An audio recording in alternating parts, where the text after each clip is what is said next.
Operation Sindoor நடவடிக்கைகள் தொடர்பாக ஊடகத்தினருக்கு விளக்கம் அளித்த இரு பெண் அதிகாரிகள் தேசிய அளவில் கவனத்தை ஈர்த்து வருகின்றனர்.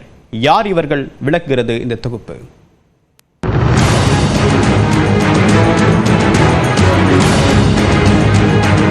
விமானப்படை விங் கமாண்டர் வியோமிகா சிங் பள்ளியில் படிக்கும் போது 6ஆம் வகுப்பிலிருந்தே விமானத்தில் பறக்க விரும்பியவர். NCCயில் சேவை செய்து பொறியியல் படித்துவிட்டு இந்திய விமானப்படையில் ஹெலிகாப்டர் நிரந்தர பைலட்டாக 2019 பணியில் சேர்ந்தார். இவரின் குடும்பத்தில் யாரும் இந்திய பாதுகாப்பு படையில் இல்லை. ஜம்மு காஷ்மீர், வடகிழக்கு மாநிலங்களில் மிகவும் கரடுமுரடான மலைப்பிரதேசங்களுக்கு மேல் 2500 மணி நேரம் பறந்த அனுபவம் பெற்றவர். இந்திய விமானப்படையில் உள்ள செட்டக் மற்றும் சீட்டா ரக ஹெலிகாப்டர்களை திறம்பட இயக்குபவர்.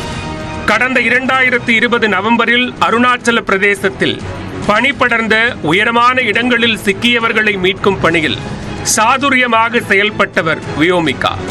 21,650 அடி உயரத்தில் உள்ள மணிரங் மலைப்பகுதியில் மலையேறியவர் வியோமிகா சிங். ராணுவ பெண் அதிகாரி சோஃபியா குரேஷி ஒரு ராணுவ குடும்பத்தைச் சேர்ந்தவர் ஆவார். கலோனல் சோஃபியா குரேஷி குஜராத்தில் பிறந்தவர். உயிரி வேதியியலில் முதுநிலை பட்டம் பெற்றவர். இந்திய ராணுவத்தில் சோஃபியா 1999 பணியில் சேர்ந்தார். சோஃபியாவின் தாத்தா இந்திய ராணுவத்தில் பணியாற்றியுள்ளார். சோஃபியாவை திருமணம் செய்து கொண்டவரும் ஒரு ராணுவ வீரரே. சோஃபியா ஐநாவின் அமைதி குழுவில் 6 ஆண்டுகள் பணியாற்றியுள்ளார்.